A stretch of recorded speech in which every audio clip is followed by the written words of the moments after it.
नमस्कार, आप देख रहे हैं DKR न्यूज़ और मैं हूं आपके साथ देवेंद्र कुमार। मैनपुरी पहुंचे सपा नेता स्वामी प्रसाद मौर्य ने दिया विवादित बयान। विवादित बयानों को लेकर चर्चित रहे सपा नेता पूर्व मंत्री स्वामी प्रसाद मौर्य ने मैनपुरी पहुंचे, जहां पर मीडिया से रूबरू हुए। मीडिया को संबोधित करते हुए उन्होंने प्रदेश सरकार पर निशाना साधा और कई विवादित बयान दिए हैं। स्वामी प्रसाद मौर्य ने सरकार द्वारा रामचरितमानस पर पाठ कराए जाने को लेकर विवादित बयान दिया। उन्होंने कहा कि पूरे देश के लोगों ने अपने आप रामचरितमानस का पाठ करना बंद कर दिया, इसलिए सरकार अपने खर्चे से रामचरितमानस का पाठ कराने को मजबूर हो रही है।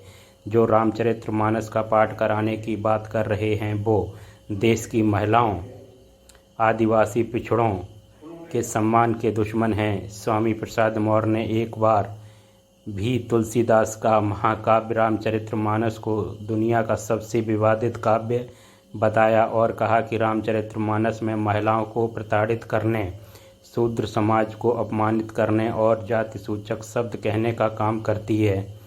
उसका पाठ कराने का मतलब सरकार इनके सम्मान की दुश्मन है, इसलिए सरकार बढ़ावा देने के लिए सरकार ने खजाना खोल दिया है। स्वामी प्रसाद मौर्य ने इस दौरान देश के तमाम मुद्दों पर जमकर बयान दिया। इस दौरान और क्या कुछ कहा, जरा सुनिए। सर, बंटी जी, नवरात्रि में पाठ और दुर्गा सप्तशती का पाठ करने के लिए कहा है। 1 लाख रुपए दिया जाएगा इसको, जिलाधिकारियों को निर्देशित किया है। अरे माइक नीचे करो यार। 1 लाख रुपए भी भेजे हैं, क्योंकि अब पूरे देश में लोग अपने आप रामचरितमानस का पाठ कराना बंद कर दिया, इसलिए सरकार अपने खर्चे से रामचरितमानस का पाठ कराने के लिए मजबूर हो रही है। और जो रामचरितमानस का पाठ पढ़ाने की बात कर रहे हैं वो इस देश की महिलाओं, आदिवासियों, दलितों और पिछड़ों के सम्मान के दुश्मन हैं। किसी भी पंथ निरपेक्ष, धर्म निरपेक्ष, लोकतांत्रिक सरकार को एक धर्म विशेष को बढ़ावा देना संविधान के निर्देशों का उल्लंघन है। हम सभी धर्मों का सम्मान करते हैं, एक ही धर्म को बढ़ावा क्यों? सरकार सबकी है। अगर सरकार को बढ़ावा देना ही है तो सभी धर्मों को समान रूप से बढ़ावा देने के लिए अपने सरकारी कोष से धन देने का काम करे, उसका हम स्वागत करेंगे।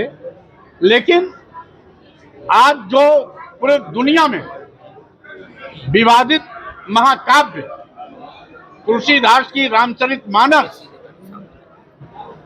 जिसमें इस देश की महिलाओं को प्रताड़ित करने, शूद्र समाज को अपमानित और प्रताड़ित करने, शूद्र समाज की तमाम जातियों को जाति सूचक शब्दों का प्रयोग कर नीच और अधम कहने का काम करती है, उसका पाठ कराने का मतलब है यह सरकार देश के महिलाओं, आदिवासियों, दलितों और पिछड़ों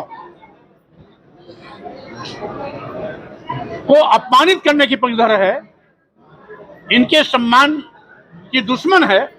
इसीलिए इसको बढ़ावा देने के लिए सरकारी खजाना सरकार ने खोल दिया। अखिलेश यादव ने एक ट्वीट किया, उन्होंने कहा कि सपा सरकार में पुजारियों का मानदेय बढ़ाया गया था और सुविधाएं दी गई थी, लेकिन भाजपा सरकार में ना तो पुजारियों को मानदेय बढ़ाया गया ना सुविधाएं दी गई।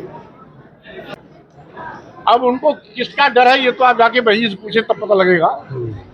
लेकिन जब डर नहीं था उसी समय वो बाबा साहब डॉक्टर अम्बेडकर और मानवर काशीराम के विचारों से हट गई थी, और जिस दिन से हट गई थी उसी दिन से उनकी उल्टी गिनती शुरू हो गई। अंतिम सवाल मंत्री जी, आप राष्ट्रीय महासचिव समाजवादी पार्टी, तमाम लोगों को सपा में जुड़वा रहे हैं, आपकी बेटी भाजपा में है, कब आ रही है सपा में वो? अब इसको तो बदायूं के सांसद से जाके आपको पूछना चाहिए। हम जहाँ हैं वहाँ की बात कर रहे हैं। दीदी कब ला रहे हैं? क्या ऐसा ही बना रहेगा कि पिता कहीं पुत्री कहीं कि एक साथ भी आएंगे? आप भाजपा में जाएंगे कि वो सपा में आएंगे? आप देखते चलिए आगे आगे होता है क्या। हम लोग भी बात धन्यवाद। चाहे किसी का आवाज हो, चाहे सड़कों में नवाज करें।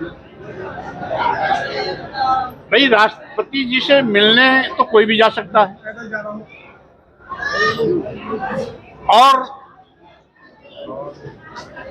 सभी लोगों को अपने अपने धर्म के अनुसार आचरण करना चाहिए, इसमें किसी प्रकार कोई भेदभाव नहीं है।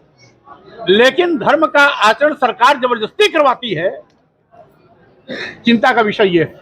तौकीर रजा कह रहे हैं कि हिंदू राष्ट्र की मांग युवा उठाते उन पर कार्रवाई नहीं होती है, मुस्लिम युवा मुस्लिम राष्ट्र की मांग उठाने लगे।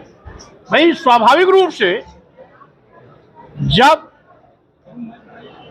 हमारा संविधान पंथ निरपेक्ष देश की कल्पना करता है,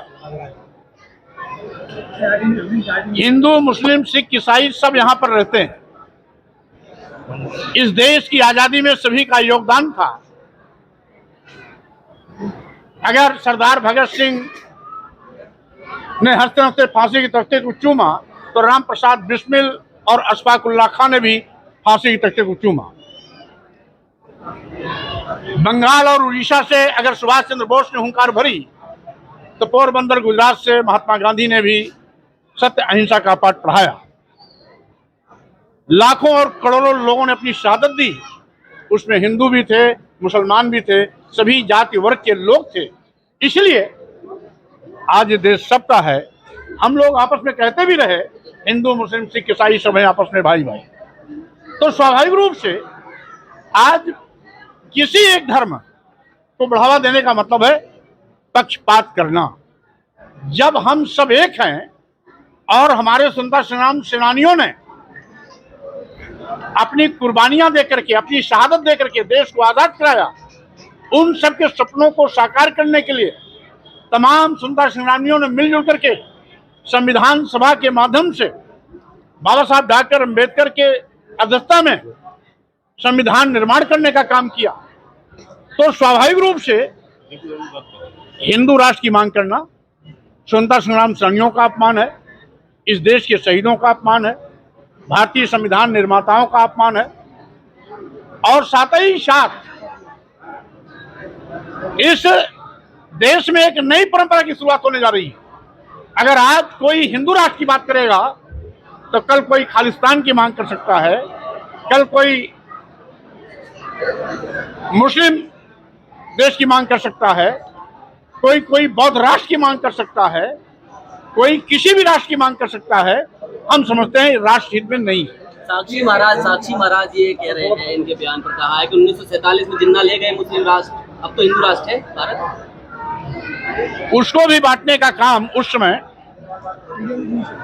हिंदू महासभा और मुस्लिम लीग ने किया था।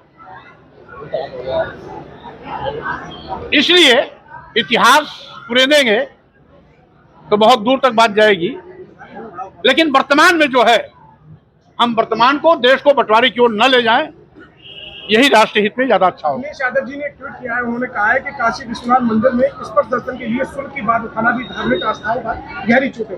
काशी निवासी विश्व भर के बाबा विश्वनाथ के भक्त इस पर समाचार बेहद आते हैं, तो क्या अब श्री काशी विश्वनाथ स्पर्श दर्शन के लिए शुल्क देना होगा? स्वाभाविक रूप से भारतीय जनता पार्टी की सरकार हर जगह पर अपना बिजनेस, कारोबार और पैसा देखती है। भारतीय जनता पार्टी की सरकार जनता के प्रति अपनी जवाबदेही न सुनिश्चित कर ईस्ट इंडिया कंपनी के तर्ज पर पूरे देश को लूटकर अदानी और अंबानी की तिजोरी भरने में लगी हुई है। आज जो प्लेटफॉर्म टिकट कभी 5 रुपया 10 रुपया मिलता था, आज वही प्लेटफॉर्म टिकट रेलवे का 100 रुपए हो गया, क्योंकि सारे रेलवे स्टेशन, तमाम दर्जन ट्रेनें अदानी और अंबानी को दे दी गई। आज देश बेचा जा रहा है, सारे के सारे बंदरगाह बेच दिए गए, एयरपोर्ट बेच दिया गया, एयर इंडिया बेच दिया गया, LIC बेच दी गई, यहाँ तक कि बैंक भी उन पर मेहरबान है। तो स्वाभाविक रूप से क्यों पहले लोग निजीकरण का राष्ट्रीयकरण कराने की बात करते थे, आज राष्ट्रीयकृत सरकारी संपत्तियों को अपने चहेते उद्योगपतियों को रेवड़ी की तरह बांटा जा रहा है। इसका मतलब है यह सरकार देश को बेचने में लगी है और हर जगह से पैसा वसूली अभियान में लगी है। वो कोई भी मंदिर हो वहां पर भी ये आय का स्रोत ढूंढती है।